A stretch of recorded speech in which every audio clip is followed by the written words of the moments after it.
name is Mark. And I'm a depressed Englishman. That's Brian, and we are playing my favorite game that has just come out. It is called... Well, what is it called, Brian? I can't read. Stairs. Almost. One more time. Stella. And we're not Marlon Brando. Hey, Stella! Hey, Stella! One more time. Stellaris. There we go. Trademarked. Yes, indeed. And Brian and I are going to be playing Stellaris because, honestly, it is everything I look for in a game. It is strategy. It is, 4X, so it's beautiful. And it's in space, which is way in my wheelhouse. Yeah, actually, Mark, don't you go to college? Yes, I'm studying to be an astrophysicist. So we shall start a new game. Isn't that like what astrology is? Fuck you, it's not astrology. Okay, so you see here we have all the different species that we can be. What's your sign, moron? If you hear that in the background, we are sipping some fine Earl Grey tea. Ah, yes. Mine's not tea anymore. It's just lemon juice with a bit of Earl Grey. You know what? This is our first playthrough, so we will be in the United Nations of Earth because we are humans. We are mammalian. So let's just start. Okay, we live in we'll keep it at medium. A spiral galaxy with 4 arms, AI empires, Iron Man mode off. I don't think we're gonna fuck up, but you never know. Yeah, I think we're good. Alright, we're starting a new game. I gotta say, I got this game too, and I've been playing it, but not on video yet. This is our first recording playthrough. We've had a few playthroughs before. I love this game, and I'm not usually a huge fan of strategy games, but this one's just so goddamn beautiful. Brian, would you like to read the intro? Okay, yes. Much has happened since modern humans first emerged in Africa some 200,000 years ago.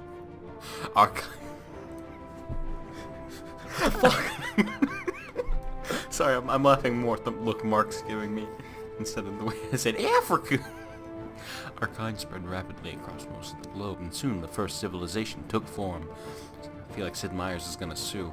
Scientific progress has been swift, though not without cost. Wars claimed millions of lives even before the atom was tamed. I'm sitting off to the side, it looks weird. And the turmoil of the 21st century saw the mandate of the United Nations gradually expanded in on an effort to create stability. By the early 22nd century, the supranational organization had become a de facto world government. Well, I guess the UK isn't a part of that. This video was recorded post-UK leaving and pre-UK rejoining. Wow, way to date ourselves. Though some still resent the power wielded by the UN, as evidenced during the Mauritanian. Thank you. Police action of '88. Few can deny the technological breakthroughs that have come out of its sponsored research programs. With the recent completion of the first true starships, mankind is about to embark on a new era of space exploration. Begin. Okay, so we are in the Sol system. For all of you that don't know, Sol is the true name of our sun. And an overpowered god on Smite. Yes, watch out for her too. It's really good actually. VVGG. Okay, so the first thing you want to do is start all your researches. And I usually... Oh, wow, they don't have it for me. You really? Okay. Well, usually the first thing I do is get all the labs upgraded. Except I always get the first colony ships and engineering facility. Okay, now that that's done, you want to take your science ship. Okay, here's a trick of the trade. If you right-click on the star of the system, and you just click Survey System, it'll do it all by itself. And you don't have to tell it what to do. But it is on pause, so we can unpause it. And we can look at the beautiful... Spin it around, Mark. Let me see the... Galaxy? Is it Galaxy? No, Solar System. This is the solar system. Yeah. I have a mod enabled called Beautiful Universe, which changes all the backgrounds of the game into actual images from Hubble. So it's pretty freaking awesome. Yeah. Right now, we'd be looking at the solar system for something called the ecliptic. Is if I go like face on, like actually the ecliptic is 23.5 degrees tilted to the sun. But sorry if I rambled. This is literally what my life's work will be. I was about to say, you clicked off to the side there while you were demonstrating how amazing this game looks for just a couple of balls in space. A couple of balls in space. I mean, that's how I describe it. I see. But the space itself is very beautiful. I almost said spice. Spice itself is very beautiful. You've got pepper, paprika. Time. What do we want? You know, they say time is of the essence. Okay, another thing about this game is it is highly customizable. Oh my god, just... I can change the name of our science ship. What should the name... Oh, no. Obviously. Boatface. If you guys don't know the story behind that, I believe it was a British research ship that was asked to get a name from... Yeah, the public, and that was one of the choices. That was the one that won. Oh, is that the one that won? Yes. Excellent. But they didn't want that to be it, so they axed it down. However, the little submarine on that ship will be called Bodie McBoatface, so that's pretty cool. That's pretty great. I'd love to be the captain of Bodie McBoatface, even if it is just a little submarine. I guess it's better than being the captain of nothing. That's fair. So this is our solar system. We have Earth, Venus, our sister planet, except our sister is pretty bitchy and bad-tempered because she is toxic, just like a bunch of players in the game mode we were just playing on Smite. Oh, Clash. Yeah. Yeah, see, it's invading our Stellaris review, which I gotta say, I think we're being a lot more chilled out in this one, because there's just something very calming about space. I feel like we're actually doing a podcast rather than like a actual playthrough. Just really, I mean, the beginning of it... It's a little slow. Just a tad. Contact. Enigmatic spacefarers. The United Nations of Earth has finally encountered fellow wanderers amongst the stars. Despite their intentions being unknown and potentially even hostile, the atmosphere here on Earth can, after following the report, our contact fleet can only be described as rapturous. Tell you what is rapturous, Romano cheese. So, Brian was on vacation, and he went to a cheese shop. Yeah, the cheese artisan. Am I saying that right? Cheese artisan? No, you can say it right, artisan. Artisan. Yeah, and I'm looking around and I'm like, well, you know, my friend Mark, who I'm sitting next to at the moment, just in case any of you were confused, he's the only Mark I know. He's a really big cheese fan. Yeah, he likes a lot of cheese. I've been over here. He'll just eat cheese straight up. You know, to each their own. Weirdo. But Well then. So I said, well, he likes cheese, and I'm on vacation. He got me something the last time he was on vacation to Chicago. He got me this really cool baseball. It's like all decked out to look like the city of Chicago. So I said, I'll get him something.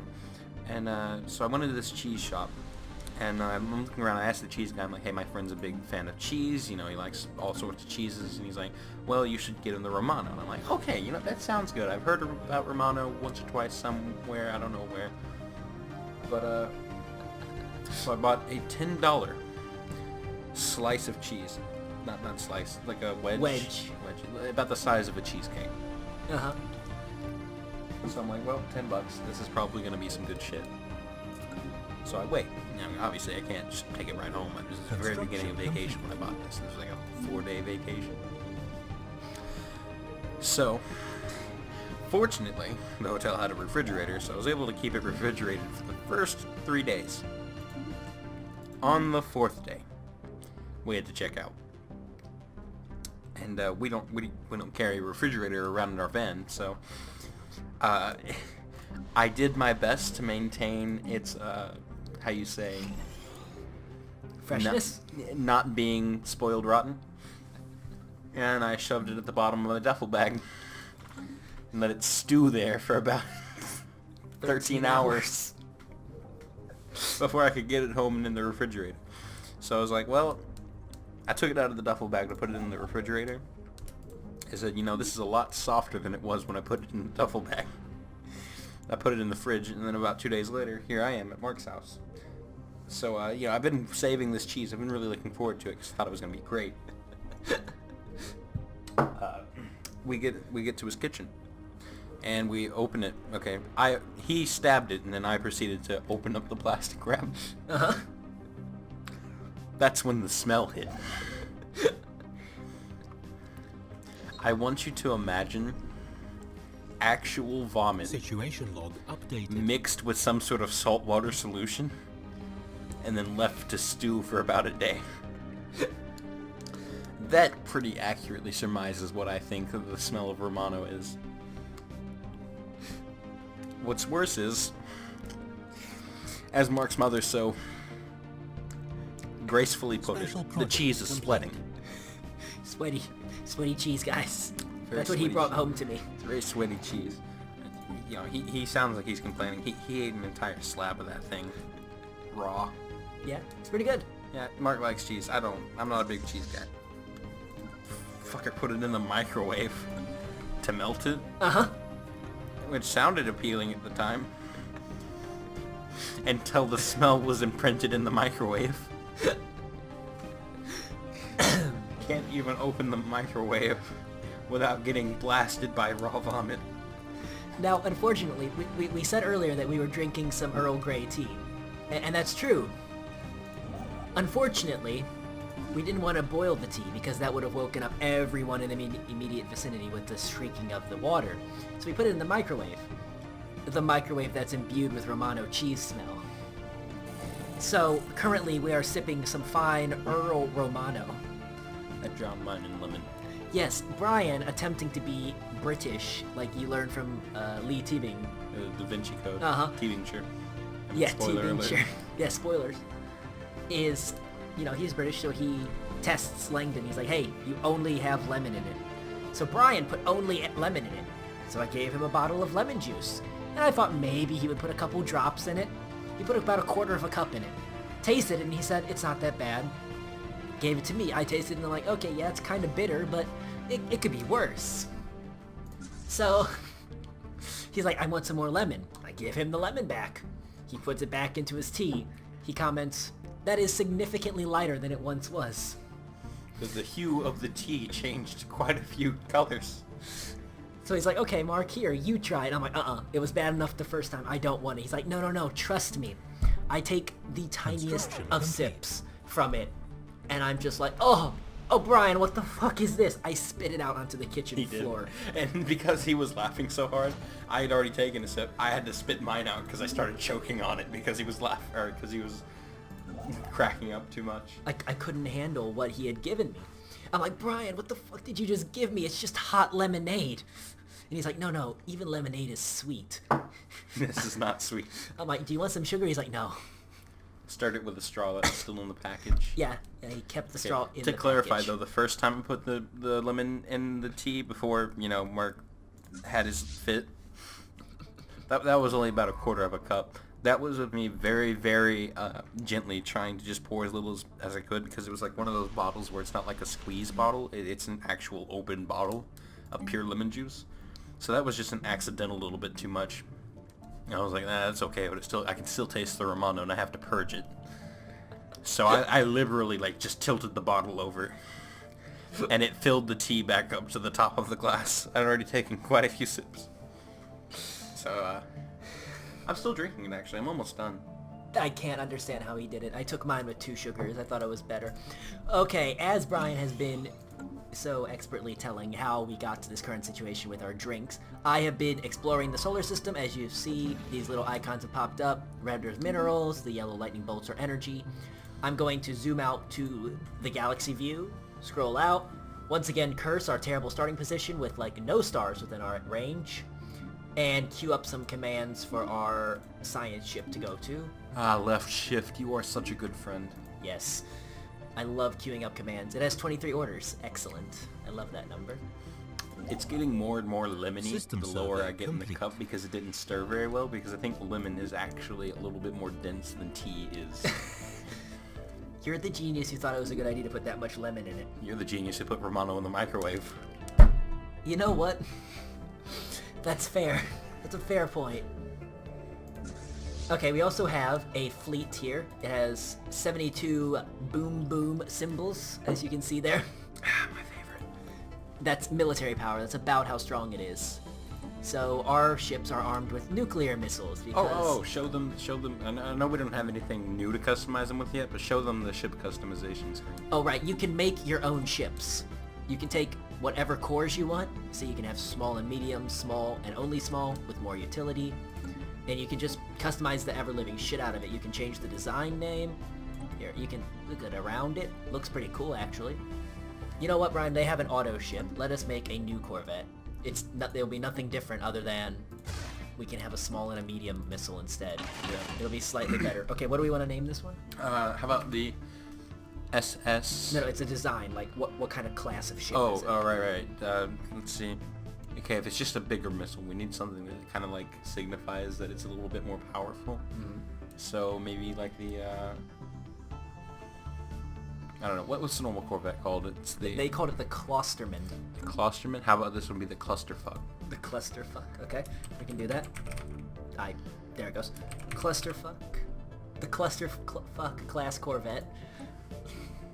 We'll give it some energy to work Anomaly with. found. Oh.